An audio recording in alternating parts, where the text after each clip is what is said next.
हे भगवान, अब कुछ ही दिनों में मेरे अंडों से बच्चे बाहर आ जाएंगे और फिर घर का खर्च और ज्यादा बढ़ जाएगा। मैं कैसे अकेले घर का खर्च चलाऊं? मेरे पति से तो कोई उम्मीद नहीं है क्योंकि ये तो आलसी और निकम्मा है, कोई काम तो करता ही नहीं है। इस तरह कुछ दिन बीत जाते हैं। तुम कैसे पति हो? अपनी पत्नी की कमाई खाते हुए तुम्हें शर्म नहीं आती? मेरा नहीं तो कम से कम अपने 2 बच्चों के बारे में तो सोचो। तो वो भी अंडे से बाहर आ जाएंगे, कैसे उनका अकेले खर्च उठाऊंगी? क्या तुम नहीं चाहते कि हमारे बच्चे भी दूसरे पक्षियों के बच्चों की तरह आराम से जिंदगी जिए? तुम जैसे पिता को तो चुल्लू भर पानी में डूबकर मर जाना चाहिए। कमबख्त जब देखो तब चिक चिक करती रहती है, मुझे 1 मिनट भी चैन से सोने नहीं देती है। तूने बच्चे पैदा किए हैं तो तू रखना उनका ध्यान, मुझसे क्यों बोल रही है? जा, मैं नहीं रखता तेरे बच्चों का ध्यान और नहीं काम करता। अब मैं तेरे साथ 1 मिनट भी नहीं रहूंगा। मैं अभी के अभी जा रहा हूँ इस घर को छोड़कर और कभी वापस नहीं आऊंगा। हाँ, चले जाओ, मेरे लिए तो ठीक ही है। कम से कम तुम मेरी कमाई तो नहीं खा पाओगे। वो टुन्नू चिड़ा रानू चिड़िया की बात का कोई जवाब नहीं देता और हमेशा के लिए घर छोड़कर चला जाता है। चलो, अच्छा हुआ कि यहाँ से चला गया। अब मेरी आंखों के सामने तो नहीं दिखेगा जो मैं उससे काम के लिए कहूँगी। वैसे भी यहाँ रह रहा था, फिर भी वो मेरी कोई मदद नहीं कर रहा था। सारा काम तो मैं ही करती थी, अकेले कमाकर भी मैं ही लाती थी। कुछ दिन बीत जाते हैं और रानू चिड़िया के दोनों अंडों से बच्चे बाहर आ जाते हैं। मैं अपने बच्चों को वो सभी खुशियाँ दूंगी जिनके वो हकदार है। क्या हुआ, इनके पापा नहीं है तो मैं अपने दोनों बच्चों को माँ और पापा दोनों का ही प्यार दूंगी। उन्हें कभी किसी चीज की कोई कमी नहीं होने दूंगी और अपने बच्चों को प्यार से रखूंगी। ऐसे ही कुछ महीने बीत जाते हैं। बारिश का मौसम शुरू हो जाता है।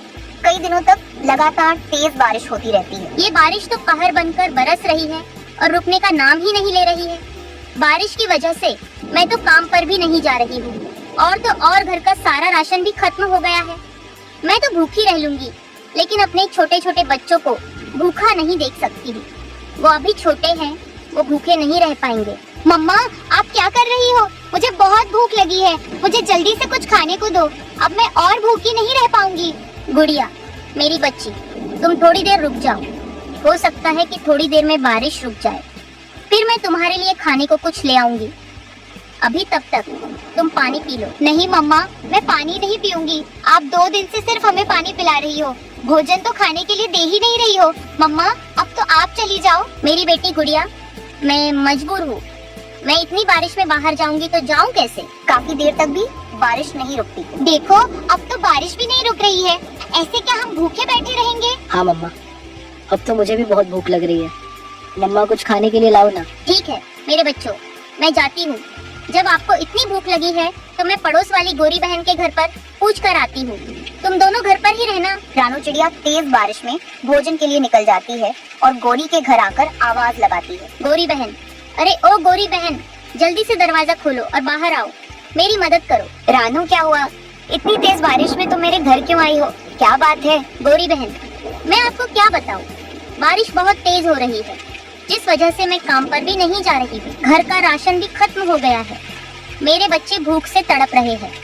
अगर आपके घर पर थोड़ा अनाज हो तो आप मुझे दे दो ताकि मैं अपने बच्चों को खिला सकूं। देखो रानू, इतनी तेज बारिश में मैं तुम्हारी कोई मदद नहीं कर सकती, इसलिए तुम यहाँ से चली जाओ, किसी और से जाकर अनाज मांग लो। रानू चिड़िया निराश होकर अपनी सहेली लूसी कबूतरी के घर के बाहर आती है। लूसी, लूसी मेरी सहेली, दरवाजा खोल। मैं हूँ रानू। रानू, क्या हुआ? लूसी मेरी सहेली, मेरे बच्चे 2 दिनों से भूखे हैं। उन्होंने कुछ नहीं खाया है। मेरे घर का सारा राशन खत्म हो गया है। अगर तुम्हारे पास थोड़ा अनाज हो तो मेरे बच्चों के लिए दे दो ताकि मैं उनका पेट भर सकूं। रानू, जब तेरे बच्चे 2 दिनों से भूखे हैं तो तू पहले मेरे घर पर अनाज मांगने क्यों नहीं आई थी? इतने दिनों से उन्हें भूखा क्यों रख के बैठी थी? मैं अभी तुझे अनाज देती हूँ, तुरंत ले जाकर उन्हें खिला देना। लूसी अपने घर से एक बोरी अनाज लाकर रानू को दे देती है। रानू, ये एक बोरी अनाज ले जा, इससे अपने बच्चों को खिलाती रहना और तू भी खा लेना। ये अनाज कुछ दिनों तक चल जाएगा, जब तक बारिश ना रुके इससे अपना गुजारा करती रहना। बहुत बहुत धन्यवाद लूसी बहन, आज तुमने पक्की सहेली होने का फर्ज अदा किया है। मैं तुम्हारा ये एहसान कभी नहीं भूलूंगी। रानू चिड़िया अनाज लेकर घर पहुंचती है और देखती है कि घर टूट चुका है, बच्चे बारिश में भीग रहे हैं। हे भगवान, ये सब क्या हो गया? अब मैं अपने बच्चों को लेकर इस तेज बारिश में कहाँ जाऊंगी? मेरे पास तो दूसरा कोई घर भी नहीं है, मैं क्या करूं अब? रानू चिड़िया अपने दोनों बच्चों को लेकर बारिश में उड़ रही थी। तभी उसे एक खोखला पेड़ नजर आता है। वो जल्दी से अंदर आ जाती है। मम्मा, क्या हम अब यहीं रहेंगे? नहीं गुड़िया बेटी, यहाँ रहना खतरे से खाली नहीं है। ऐसे पेड़ के खोखरों में जीव जंतु रहते हैं। अभी जो भी जीव यहाँ पर रहता होगा, बारिश की वजह से वापस नहीं आ पाया होगा। हमें जल्दी से सुबह होते ही यहाँ से जाना होगा। मम्मा, अब तो आप हमें कुछ खाने के लिए दे दो। हे भगवान, सुबह होते ही मुझे कुछ न कुछ करना होगा। सुबह हो जाती है और बारिश रुक जाती है। रानू चिड़िया जल्दी से कबूतर के पास जाती है। कबूतर भैया, मुझे एक टेंट चाहिए। मेरा घर कल बारिश में टूट गया। चिड़िया बहन, मेरे पास सब टेंट बहुत ज्यादा मजबूत है। मैं 150 दाने में दे रहा हूँ। क्या 150 दाने? लेकिन मेरे पास सिर्फ 50 दाने हैं। आप 50 दाने लेकर अब भी टेंट दे दो। मैं रोज थोड़े थोड़े दाने लाकर आपको दूंगी। अच्छा ठीक है चिड़िया बहन, आप मेरी बीवी की सहेली हो, इसलिए मैं 50 दाने लेकर टेंट दे रहा हूँ। बाकी के 100 दाने आप फिर कभी दे देना। आपका बहुत बहुत धन्यवाद। फिर चिड़िया कबूतर से टेंट लेकर अपने बच्चों के पास आती है। फिर वो घने पेड़ों के बीच में टेंट लगा लेती है। वो टेंट काफी ज्यादा मजबूत था। इस तरह रानू अपने बच्चों के साथ कुछ दिनों के लिए उस टेंट के घर में रहने लगती है। कालू कौवा अपनी माँ के साथ खुशी से रहा करता था। एक दिन वो अनाथ गौरी नाम की कौवी से शादी कर लेता है और उसे अपने घर ले आता है। ये क्या कालू बेटा, क्या मैंने तुझे इसी दिन के लिए पैदा किया था जो तू एरी गैरी से शादी करके घर ले आया? माँ, गौरी मुझे बहुत पसंद है। बेचारी की माँ कल ही मर गई थी, ये अकेली कहाँ रहती, इसीलिए मैं इसको जल्द से जल्द शादी करके अपने घर ले आया। मैंने सोचा था कि किसी अमीर कवि से तेरी शादी करवाऊंगी, लेकिन तू तो इस गरीब कवि से शादी करके इसे घर ले आया। जाकर जहाँ से इसे लाया उधर छोड़ा। माँ जी, ये आप क्या कह रही हो? अब तो मेरी कालू जी से शादी हो गई है। इस घर की बहू हूँ मैं। ऐसे ही कुछ दिन बीत जाते हैं। कालू की माँ गौरी को हर समय गरीब होने के ताने देती रहती थी। एक दिन गौरी कौवी रसोई में गाजर का हलवा बना रही थी। तभी गलती से उससे एक कांच का गिलास टूट जाता है। अरे ओ गौरी, क्या हुआ? अब तूने क्या तोड़ दिया? माँ जी, मुझे माफ कर दीजिए।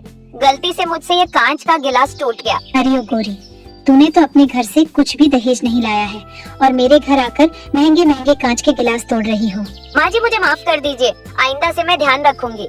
गौरी की सास गौरी की एक नहीं सुनती है और एक झाड़ू लेकर उसकी खूब पिटाई करती है। ऐसे ही कुछ दिन बीत जाते हैं। अब गौरी कौवी अंडे देने वाली थी। ये खुशखबरी वो अपने पति को बताती है। कालू कौवा ये सुनकर बहुत खुश हो जाता है। फिर गौरी कौवी ये खुशखबरी अपनी सास को सुनाती है। माँ जी, मैं कुछ ही दिनों में अंडे देने वाली हूँ। अब हमारे घर में भी प्यारे प्यारे बच्चे आएंगे। अरे ओ गौरी, इसमें कौन सी बड़ी बात है? शादी होने के बाद सब बहुएं अंडे देती हैं। इसमें कुछ भी खास बात नहीं है। अब जाकर रसोई में काम कर और मुझे खीर बना कर दे। गौरी की सास रोज रोज गौरी से घर का सारा काम करवाती है। एक दिन गौरी कौवी एक अंडा देती है। कुछ दिनों बाद उस अंडे में से एक प्यारी सी बेटी बाहर निकलती है। ये देखकर गौरी की सास गौरी पर बहुत गुस्सा करने लगती है। अरे ओ गौरी, कैसी बहू है तू जो मेरे खानदान को एक बेटा ना दे सकी? माँ, ये तुम क्या कह रही हो? आजकल बेटियाँ वो सब काम कर रही हैं जो एक बेटा करता है। मेरी बेटी भी किसी बेटे से कम नहीं। तू चुप हो जा कालू, खानदान तो बेटों से आगे बढ़ता है, बेटियों से नहीं। गौरी की बेटी मुन्नी अपनी दादी के ताने सुन सुनकर बड़ी होती है। कुछ दिनों बाद गौरी कौवी फिर से एक बेटी कौवी को जन्म देती है। गौरी, मुझे पता था कि तू और एक बेटी कवि को ही जन्म देगी। अब तू निकल जा मेरे घर से। मैं मेरी बेटे की दूसरी शादी करवाऊंगी, वो भी अब अमीर कवि से। गौरी की सास उसे और उसकी दोनों बेटियों को मार मार कर घर से बाहर निकाल देती है। कालू कौवा दूसरे जंगल गया हुआ था क्योंकि वो वहाँ लकड़ियाँ काटकर बेचने का काम करता था। गौरी कौवी अपनी दोनों बेटियों को लेकर धूप में बाहर खड़ी थी। तभी वहाँ से गुजरती हुई रानो चिड़िया उनके पास आती है। गौरी बहन, क्या हुआ है तुम्हें? इतनी तेज धूप में अपनी दोनों बेटियों को लेकर ऐसे बाहर क्यों खड़ी हो? फिर गौरी कौवी सारी बातें रानू चिड़िया को बताने लगती है कि कैसे उसकी सास उन तीनों को धक्के मारकर बाहर निकाली थी। गौरी, जब तक कालू दूसरे जंगल से लौटकर नहीं आता, तब तक तुम अपनी दोनों बेटियों के साथ मेरे घर में आराम से रह सकती हो। ऐसा कहकर रानू, गौरी और उसकी दोनों बेटियां चुन्नी और मुन्नी को अपने घर ले जाती है। दूसरे दिन कालू कौवा दूसरे जंगल से लौटकर अपने घर आता है। घर आते ही वो अपनी माँ से गौरी के बारे में पूछने लगता है। माँ, गौरी कहाँ है? कालू बेटा, मुझे क्या पता है कि गौरी कहाँ गई है। गई होगी अपने किसी आशिक के साथ। कालू की माँ कालू से ऐसे झूठ बोलती है। कालू कौवा सब समझ जाता है कि उसकी माँ ने ही गौरी और उसके बच्चों के साथ कुछ किया है। वो तुरंत रानू के घर जाता है। वहाँ पर अपनी बीवी और बच्चों को देखकर बहुत खुश होता है। गौरी, अपने बच्चों को लेकर मेरे साथ चलो। हम दूसरे जंगल जाकर उधर ही हमारा घर बसा लेंगे। मुझे पता था कि माँ तुम्हारे साथ जुल्म कर रही है। इतना सब करेगी ये तो मैंने सोचा ही नहीं था। कालू भैया, आपने जो भी फैसला लिया है वो बहुत अच्छा फैसला है। आप अपनी बीवी और बच्चों के साथ दूसरे जंगल में खुश रहना। रानू बहन, मेरी बीवी और दोनों बेटियों का ध्यान रखने के लिए आपका बहुत बहुत धन्यवाद। अब मैं चलता हूँ। फिर कालू कौवा अपनी बीवी गौरी और दोनों बेटियां चुन्नी और मुन्नी को लेकर दूसरे जंगल चला जाता है। उधर ही अपने लिए एक घर बनाकर अपनी बीवी और बेटियों के साथ खुशी खुशी रहने लगता है। मम्मा मम्मा, मुझे बहुत गर्मी लग रही है। आप मेरे लिए आइसक्रीम लेकर आओ ना। मम्मा जल्दी से जाओ। ये तुम कैसी बातें कर रही हो गुड़िया बेटी? तुम्हें पता है ना मेरे पास इतने पैसे नहीं होते। हमारे घर में रसोई में मटका है, तुम जाकर उसमें से ठंडा पानी पी लो। आइसक्रीम के लिए मेरे पास पैसे नहीं है। नहीं मम्मा, मुझे कुछ नहीं पता। मुझे तो आइसक्रीम ही चाहिए। आप मुझे कहीं से भी आइसक्रीम ला कर दो। बाहर देखो कितनी ज्यादा गर्मी हो रही है। गुड़िया बहुत ही ज्यादा जिद्दी थी। अगर उसे कोई भी चीज चाहिए होती तो वो उसे लेकर ही मानती। तब तक वो कोई भी चीज नहीं खाती। अब मैं क्या करूं? मुझे तो कुछ समझ में नहीं आ रहा। मेरी बेटी को गर्मी लग रही है, अब मैं क्या करूं? उसकी गर्मी दूर कैसे करूं? ये कहकर रानू चिड़िया भोजन की खोज करने घर से निकलती है। वो जंगल से दूर निकल जाती है जहाँ एक बकरी घायल खड़ी थी। उसके पैर में चोट लगी थी और खून बह रहा था। वो चिल्ला रही थी, हे भगवान, ये बेचारी बकरी कितनी घायल है, इसके कितनी चोट लगी है। मुझे इसकी मदद करनी होगी। वैसे भी इसे मेरी मदद की जरूरत होगी। ये सोचकर रानू चिड़िया उस बकरी के पास आती है। चिड़िया चिड़िया, मेरी मदद करो। मेरे पैर में चोट लगी है, मुझसे चला भी नहीं जा रहा है। कृपया मेरी मदद करो। हाँ हाँ, क्यों नहीं बकरी, मैं आपकी जरूर मदद करूंगी। आप यहीं पर रहना, तब तक मैं पट्टी और कुछ दवाइयाँ लेकर आती हूँ। ये कहकर रानू चिड़िया वहाँ से तुरंत अपने घर पर आती है और वहाँ से दवाइयाँ और पट्टी लेकर वापस बकरी के पास जाती है। स्वीटो बकरी, आपको थोड़ा दर्द होगा, लेकिन जब मैं ये पट्टी वगैरह लगा दूंगी तो आप ठीक भी जल्दी हो जाओगी। ठीक है चिड़िया, तुम मेरे पैर पर कर दो पट्टी। थोड़ा दर्द होगा तो बर्दाश्त कर लूंगी, कम से कम मैं ठीक तो हो जाऊंगी। रानू चिड़िया उस बकरी को दवाइयाँ लगाकर पट्टी करने लगती है। दवाई और पट्टी करने के बाद वो बकरी ठीक हो जाती है। चिड़िया, तुम्हारा बहुत बहुत धन्यवाद मेरी इतनी मदद करने के लिए। अगर आज तुम मेरी मदद नहीं करती तो मैं तो इस दर्द की वजह से मरी जाती। चिड़िया, तुम्हारा ये एहसान मेरे ऊपर हमेशा रहेगा। अरे स्वीटो बकरी, ये तो मेरा फर्ज था। अच्छा, आप मेरे घर चलो। जब तक आपके ये घाव अच्छे से भर नहीं जाते तब तक आप मेरे घर पर ही मेरे साथ रहना। फिर रानू चिड़िया उस बकरी को साथ लेकर अपने घर आती है और उसका बहुत ध्यान रखती है, जिस वजह से बकरी कुछ ही दिनों में स्वस्थ हो जाती है। जंगल में बहुत गर्मी हो रही थी, जिस वजह से जंगल के कौवे गौरी और कालू ने जंगल के बीच में एक छोटा सा स्विमिंग पूल बनवाया था। अरे वाह, ये स्विमिंग पूल तो बड़ा अच्छा है, लेकिन यहाँ पर तो कोई भी नहीं है और अकेले नहाने में मजा नहीं आएगा। मैं ऐसा करती हूँ, कल सुबह जल्दी यहाँ नहाने के लिए आऊंगी, तब बहुत मजा आएगा। ये कहकर गुड़िया जंगल में घूमकर अपने घर चली जाती है और शाम को भोजन खाकर सो जाती है। फिर अगले दिन वो स्विमिंग पूल के पास आती है जहाँ जग्गू नहा रहा था। जग्गू दोस्त, क्या मैं भी तुम्हारे स्विमिंग पूल में नहा लूं? बाहर गर्मी हो रही है। हाँ बढ़िया दोस्त, क्यों नहीं, तुम आ जाओ स्विमिंग पूल में। वैसे बाहर बहुत गर्मी है, स्विमिंग पूल के अंदर बहुत आराम और ठंडा लग रहा है, हमें बहुत मजा आएगा। गुड़िया तो ये सुनकर स्विमिंग पूल में नहाने लगती है। स्विमिंग पूल में आराम लग रहा था। वो दोनों बच्चे मजे से नहाते हैं। घर के अंदर कितनी गर्मी हो रही है, मैं थोड़ा बाहर जाकर देखता हूँ। बाहर तो ठंडी हवाएं चल रही होंगी तो इतनी गर्मी नहीं लगेगी। ये कहकर कालू घर से बाहर जाकर बैठ जाता है। तभी वो देखता है कि उसके स्विमिंग पूल में तो गुड़िया नहा रही थी। ओए छोटी चिड़िया, चल निकल मेरे स्विमिंग पूल में से। तूने मेरा सारा स्विमिंग पूल गंदा कर दिया। ये किसी ऐरे गहरे के लिए स्विमिंग पूल नहीं है, ये हमारा है। हम किसी भी गरीब पक्षी को यहाँ नहीं नहाने देंगे। बस कालू अंकल, हो गया, मैं अभी बाहर आती हूँ, आप 2 मिनट रुकिए। छोटी चिड़िया, चल भाग यहाँ से, नहीं तो एक लगाऊंगा। वो मस्ती करके नहाती रहती है। तब कालू कौवा गुस्से में स्विमिंग पूल में जाता है और उसे डांट कर बाहर निकाल देता है। गुड़िया रोते हुए घर आती है और अपनी मम्मा को सारी बात बताती है। मम्मा, मैं वहाँ स्विमिंग पूल में नहा रही थी, तभी वहाँ कालू अंकल आए और उन्होंने मुझे देख लिया, तो उन्होंने मुझे बाहर निकाल दिया और मुझे बहुत डांटा। गुड़िया बेटी, तो इसमें आपकी ही गलती है। मैंने आपको वहाँ जाने से मना किया था, फिर भी तुम नहीं मानी और वहाँ चली गई। हाँ मम्मा, गलती मेरी है। मुझे बहुत ज्यादा गर्मी लग रही थी, इसलिए मैं वहाँ चली गई। मम्मा, अब मैं वहाँ नहीं जाऊंगी, पर आप मेरे लिए नया स्विमिंग पूल बनवा दो ताकि मैं रोज उसमें नहा सकूं, फिर मुझे गर्मी नहीं लगेगी। गुड़िया की ये बात सुनकर रानू परेशान हो जाती है। तब वो बकरी ये सब सुनती है। चिड़िया, तुम्हारा ये एहसान मेरे ऊपर हमेशा रहेगा। चिड़िया, तुमने उस दिन मेरी मदद की थी, तो मैं आज तुम्हारी मदद करना चाहती हूँ। चिड़िया, मैं ऐसी वैसी बकरी नहीं हूँ, मैं एक जादुई बकरी हूँ। मैं तुम्हारी मदद करती हूँ।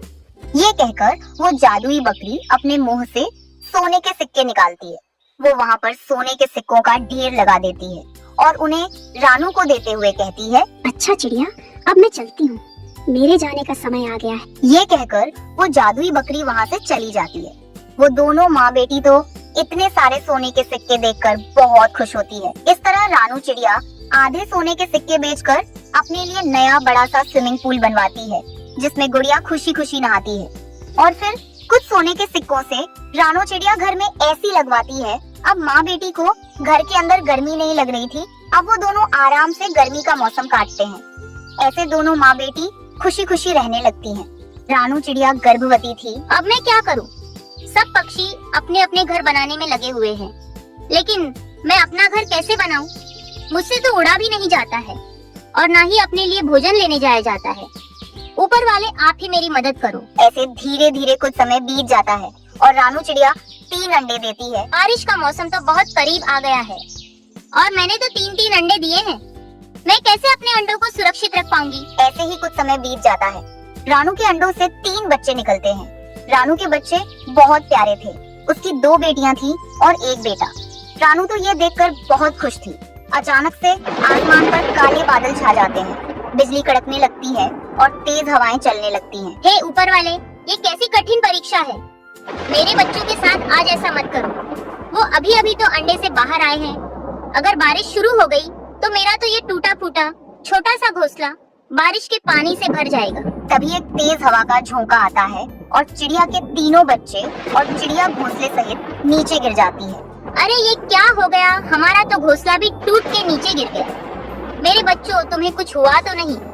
अब मैं यहाँ नहीं रहूंगी, हमें यहाँ से कहीं सुरक्षित जगह पर जाना होगा। रानू चिड़िया के बच्चे अभी छोटे थे, वो उड़ना भी नहीं जानते थे। तभी बारिश शुरू हो जाती है और फिर रानू चिड़िया किसी तरह अपने बच्चों को अपने ऊपर बिठाकर वहाँ से उड़ती है। बारिश में उड़ना बहुत मुश्किल था। जब वो उड़ते हुए आती है तो उसे पुराना चील का घर दिखाई देता है। वो अपने बच्चों को लेकर घर के अंदर आ जाती है। मेरे बच्चों, तुम तीनों यहाँ थोड़ा आराम कर लो। कम से कम यहाँ हम इस बारिश से तो बच ही सकते हैं। दूसरी तरफ कौवों का घर भी बारिश में टूट गया था। गौरी, तेज हवा की वजह से हमारा घर टूट गया है। अब हम क्या करेंगे, कहाँ जाएंगे? कालू जी, वो चील का घर है ना, हम वहीं रहेंगे। अगर कोई पक्षी पहले से वहाँ रहने आ गया है तो हम दोनों उसे डरा धमकाकर वहाँ से भगा देंगे। रानू अपने बच्चों के साथ बैठी थी कि तभी वहाँ दुष्ट कौवे उस घर में आ जाते हैं। ये दुष्ट कौवे यहाँ कैसे आए? छोटी चिड़िया, कौन हो तुम और हमारे घर में आने की तुम्हारी हिम्मत भी कैसे हुई? देखो, इसके छोटे छोटे 3 बच्चे हैं। आज तो हमारी दावत होगी, क्योंकि चिड़िया के छोटे बच्चों का शिकार तो हम भी कर लेते हैं। हाँ कालू जी, आप ठीक कह रहे हो। ये तो मैंने सोचा ही नहीं कि चिड़िया के बच्चों का शिकार तो हम भी कर लेते हैं। उन दोनों की ये बातें सुनकर रानू चिड़िया बहुत ज्यादा घबरा जाती है। रानू चिड़िया जानती थी कि अगर वो उन कौवों के लिए भोजन नहीं लाएगी तो वो उसके साथ कुछ भी कर सकते हैं। नहीं गोरी, कालू ऐसा मत करना। मेरे बच्चे अभी छोटे हैं, वो आज ही अंडे से निकले हैं। मैं आपके आगे हाथ जोड़ती हूँ, आपसे विनती करती हूँ, मेरे बच्चों को मत खाना। वैसे भी ये चील का पुराना घर है, इसलिए मैं यहाँ रहने आई। जाओ कालू जी, तुम मसाले लेकर आओ, हम इन बच्चों को भूनकर मजे से मसाला डालकर खाएंगे। नहीं नहीं कौवी बहन, कालू भैया, आप ऐसा मत करना। आप जो कहोगे मैं वो करूँगी, लेकिन आप मेरे बच्चों को मत मारना। अगर तू सच में अपने बच्चों को बचाना चाहती है तो हम बहुत भूखे हैं, जाकर हमारे लिए भोजन लेकर आ। अगर तू नहीं जाएगी तो फिर हम तो इन्हें ही खा जाएंगे। हाँ हाँ ठीक है गौरी बहन। कालू भैया मैं आप दोनों के लिए भोजन लेने जा रही हूँ, लेकिन हाँ जब तक मैं भोजन लेकर वापस ना आ जाऊँ तुम मेरे बच्चों को कुछ मत करना और उन्हें पंख भी ना लगाना, उनसे दूर रहना। हाँ हाँ ठीक है चिड़िया जा लेकर आ हमारे लिए भोजन। लेकिन हाँ अभी सुन ले, अगर तुझे भोजन लाने में थोड़ी भी देर हो गई तो तुरंत हम तेरे बच्चों को खा जाएंगे। वो चिड़िया फिर घर से निकल जाती है, लेकिन वो भोजन लेने नहीं जाती, वो सीधे चील की गुफा में जाती है। चील दी मेरी मदद करो। मैं आपसे आज मदद मांगने आई हूँ। मैं बारिश की वजह से आपके पुराने घर में रहने आई थी अपने तीनों बच्चों के साथ। हमारे जंगल के दुष्ट कौवे मुझे डराकर उस घर में रहना चाहते हैं। वो दुष्ट कौवे मेरे बच्चों के पास बैठे हैं और उन्हें खाना चाहते हैं। उन्होंने मुझे अपने लिए भोजन लेने भेजा है। अगर मैं उनके लिए भोजन लेकर नहीं गई तो वो मेरे तीनों बच्चों को मार देंगे। चिड़िया तुम चिंता मत करो, ऐसे बुरे पक्षी जंगल में ज्यादा देर तक नहीं रह पाते। तुम चलो, मैं तुम्हारी मदद करती हूँ और तुम्हारे बच्चों को बचाती हूँ। फिर चिड़िया चील को लेकर कौवों की तरफ आती है।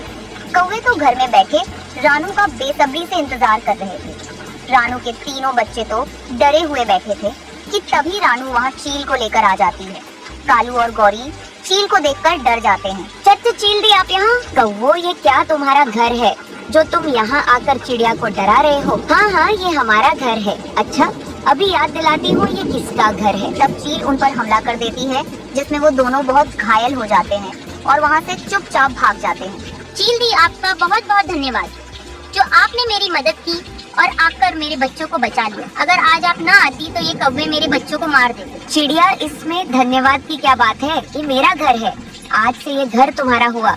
तुम अपने बच्चों के साथ यहाँ आराम से रह सकती हो।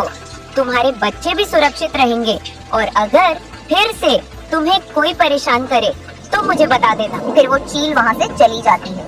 गौरी ये सब तुम्हारे वजह से हुआ है। अगर हम चिड़िया से विनती करते तो वो हम दोनों को उस घर में रहने देती।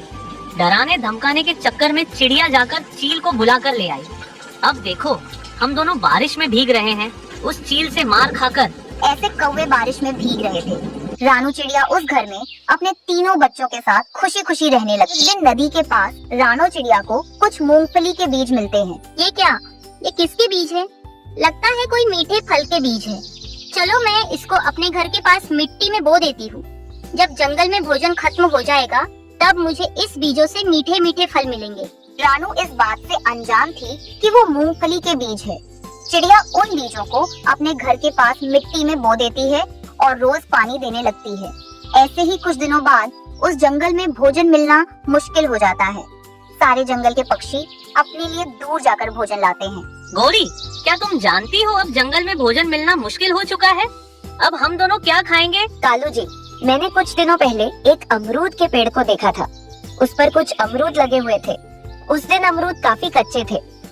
चलो हम उस अमरूद के पेड़ के पास जाकर अमरूद खाते हैं और उस पेड़ पर ही हमारे लिए घोंसला भी बना लेते हैं, क्योंकि हमारा घोंसला देखकर बाकी पक्षी उन अमरूदों को खाने की हिम्मत नहीं करेंगे। फिर वे दोनों पति पत्नी उस अमरूद के पेड़ को ढूंढते हुए वहाँ आ जाते हैं। अरे वाह गौरी, जंगल में किसी को भी भोजन नहीं मिल रहा है और हमें ये अमरूद का पेड़ मिल गया है।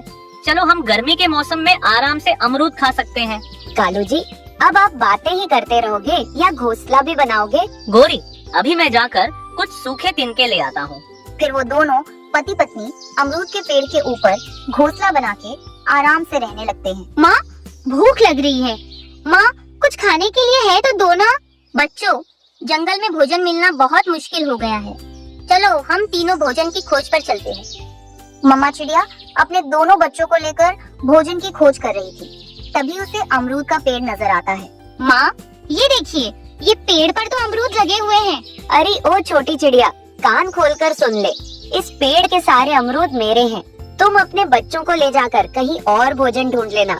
गौरी बहन तुम्हें तो पता है जंगल में भोजन मिलना कितना मुश्किल हो चुका है। मेरे बच्चे 2 दिनों से भूखे हैं, इन्हें अमरूद खा लेने दो। चलो भागो यहाँ से। ये पेड़ मैंने पहले देखा है। अब ये पेड़ के सारे अमरूद मेरे हुए।